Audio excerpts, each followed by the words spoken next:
Hello viewers, আমার নাম সজীব। আমি একজন সাধারণ গ্রাম বাংলার ছেলে। ছোটবেলা থেকেই স্বপ্ন ছিল একদিন বিদেশে পড়তে যাব।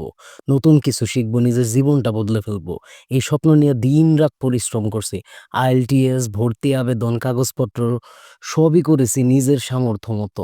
অনেক আশা নিয়ে স্টুডেন্ট ভিসার জন্য আবেদন করেছিলাম। অপেক্ষায় ছিলাম দিনরাত গুনে, গুনে, কিন্তু উত্তর ছিল না। সত্যি বলতে মনটা ভেঙে গিয়েছিল। যেটা নিয়ে এতদিন ধরে বেঁচেছিলাম সেটা এক নিমিষেই হারিয়ে গেল। তবে আমি থেমে যাইনি। বিদেশ যেতে পারিনি, কিন্তু জীবন তো থেমে থাকে না। এখন আমি আছি আমার নিজের দেশে, নিজের মাটিতে, নিজের মাতৃভূমিতে, নিজের মায়ের দেশে যেখানে আমার জন্ম। স্বপ্নটা একটু বদলে গেছে, কিন্তু আগ্রহটা এখনো আগের মতোই তাজা। একদিন না একদিন বিদেশ চাই ছাড়বো, সেটা এখন না হোক কিছু বছর পরে।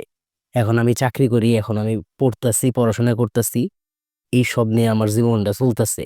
এখন আমি চেষ্টায় আছি আমার গ্রাম, আমার জীবন আর আমার গল্পগুলোকে সবার সামনে তুলে ধরতে। কারণ আমি বিশ্বাস করছি গল্পের স্বীকৃতি অনেক। আর এই সত্যি একদিন আমাকে নতুন একটা দরজা খুলে দেবে। বিদেশ যেতে পারিনি ঠিক আছে, কিন্তু আমি আজ এই বাংলার মাটিতে দাঁড়িয়ে আমার স্বপ্নের একটা নতুন পথ খুঁজে নিচ্ছি। আপনারা আমার ভিডিও বেশি বেশি দেখবেন, তাহলে দেখবেন আমার সাবস্ক্রাইবার বাড়তেছে, ভিউয়ার্স বাড়তেছে।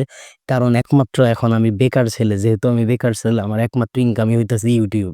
আর ইউটিউব থেকে যদি আমি চেষ্টা করি, আমি যদি কিছু টাকা ইনকাম করতে পারি, জীবনটা চালাইতে পারো। তো আমার চ্যানেলের সাথেই থাকবেন, যেন আমি অনেক ভালো ভালো ভিডিও দিতে পারি, এবং কি আমার চ্যানেলটি সাবস্ক্রাইব করে রাখবেন আমার গল্পগুলো শোনার জন্য। ধন্যবাদ সবাইকে। আসসালামু আলাইকুম, ভালো থাকবেন।